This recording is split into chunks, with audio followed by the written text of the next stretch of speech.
Hello my dear students, welcome to my channel Triyasha study centre. Friends, তোমরা যারা দ্বাদশ শ্রেণীতে পড়ছো এবং 2025-এ উচ্চ মাধ্যমিক পরীক্ষা দেবে, আজকে তোমাদের জন্য নিয়ে এসেছি তোমাদের যাদের পলিটিক্যাল সায়েন্স অর্থাৎ রাষ্ট্রবিজ্ঞান আছে, রাষ্ট্রবিজ্ঞানের একেবারে শেষ অধ্যায় অর্থাৎ 10ম অধ্যায় থেকে তোমাদের এমসিকিউ বাকি ছিল। যদিও এসএ কিউ বাকি আছে, এমসিকিউ বাকি ছিল। সেই আজকের এমসিকিউটা তোমাদের কাছে নিয়ে এসেছি।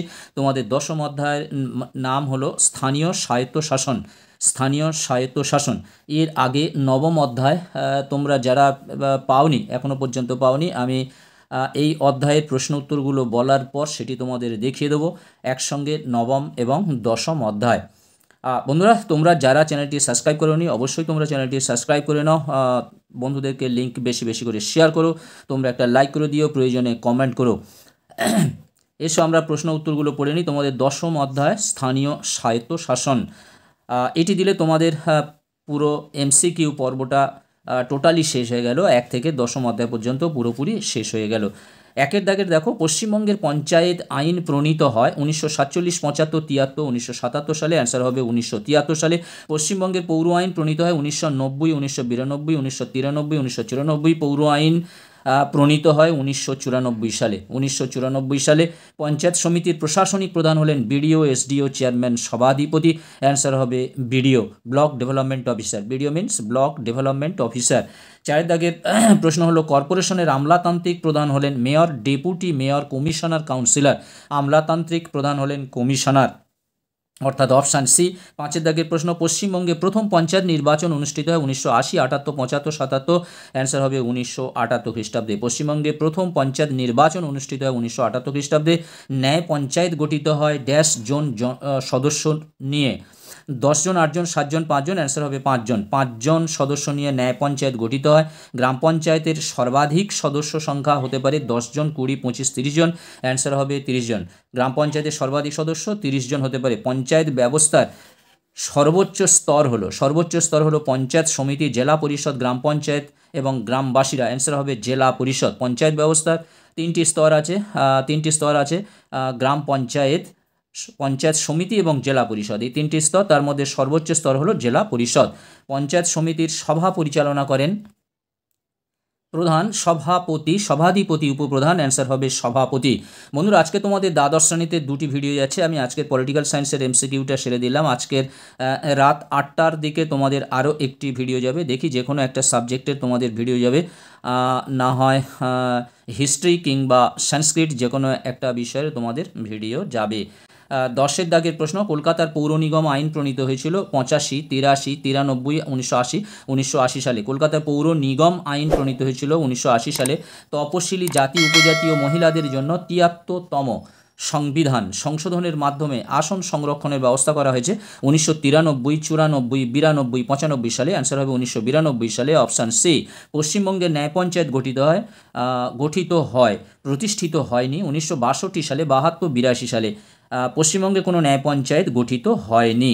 পৌরসভার নির্বাচিত প্রতিনিধিদের বলা হয় মেয়র, সভাপতি, কাউন্সিলর, সভাপতি। অ্যান্সার হবে কাউন্সিলর। পৌরসভার নির্বাচিত প্রতিনিধিদের বলা হয় কাউন্সিলর। পঞ্চায়েত সমিতি হলো পঞ্চায়েত রাজ ব্যবস্থার যে স্তর, পঞ্চায়েত সমিতি হলো দ্বিতীয় স্তর। তোমরা ভালো করে এটি বুঝে নাও। তোমরা যারা পলিটিক্যাল সম্বন্ধে তোমাদের কোনো জ্ঞান নেই, তোমাদের প্রথম স্তর হলো গ্রাম পঞ্চায়েত, দ্বিতীয় স্তর হলো পঞ্চায়েত সমিতি এবং তৃতীয় স্তর হলো জেলা পরিষদ। তাহলে পঞ্চায়েত সমিতি হবে দ্বিতীয় স্তর। 15 দাগের প্রশ্ন, পঞ্চায়েত সংস্থার সদস্যদের কার্যকালের মেয়াদ হলো 3, 4, 6, 5। অ্যান্সার হবে 5 বছর, অর্থাৎ অপশান ডি।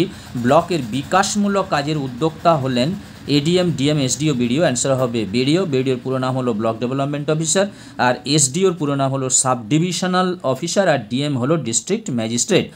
গ্রাম পঞ্চায়েতের প্রথম সভা আহ্বান করেন ড্যাশ, প্রথম সভা আহ্বান করেন বিডিও, প্রথম সভা আহ্বান করেন বিডিও।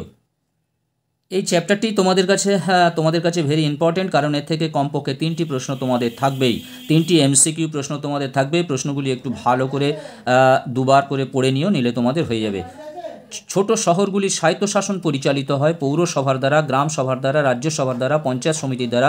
অ্যান্সার হবে পৌরসভার দ্বারা, অপশান এ।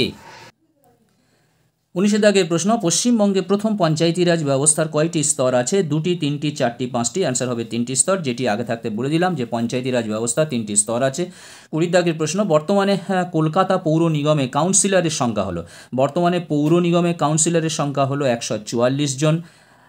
কলকাতা কর্পোরেশনের মেয়র নির্বাচিত হন 3 বছরের জন্য, 4 বছর, 5 বছর, 6 বছরের জন্য? অ্যান্সার হবে 5 বছরের জন্য। কলকাতা মিউনিসিপ্যাল কর্পোরেশনের প্রশাসনিক প্রধান হলেন মেয়র, স্বপরিষদ মেয়র, ডেপুটি মেয়র কোনো মন্ত্রী? অ্যান্সার হবে মেয়র। কলকাতা মিউনিসিপ্যাল কর্পোরেশনের প্রশাসনিক প্রধান হলেন মেয়র।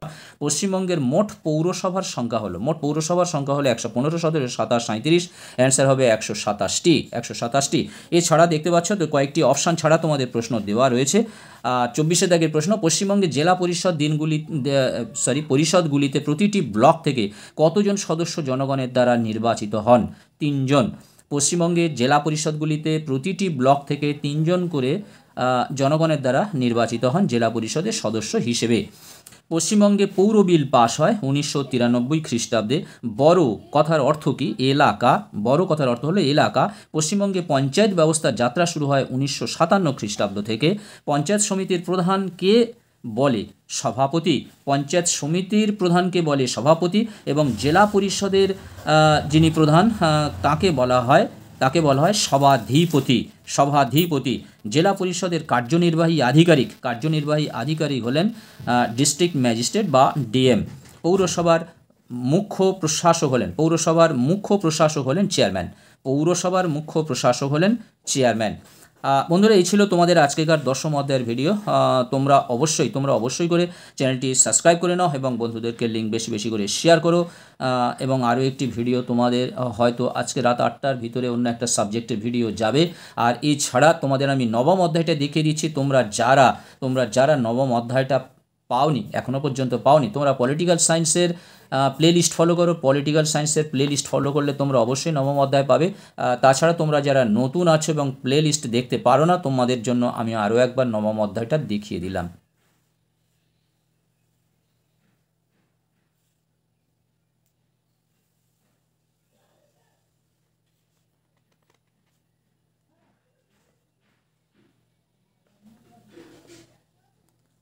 দেখতে পাচ্ছ দ্বিতীয় পেজ, নবম অধ্যায়ের দ্বিতীয় পেজ। পিন আপ করা আছে বলে সরে যাচ্ছে।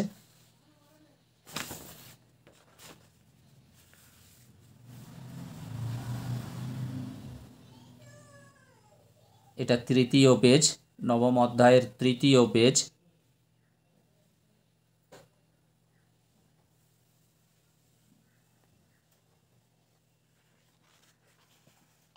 বন্ধুরা, আজকের মতো ভিডিওটি শেষ করলাম। তোমরা সবাই ভালো থাকবে, সুস্থ থাকবে। আবার কথা হবে নেক্সট ভিডিওতে। তোমাদের সকলকে অসংখ্য ধন্যবাদ।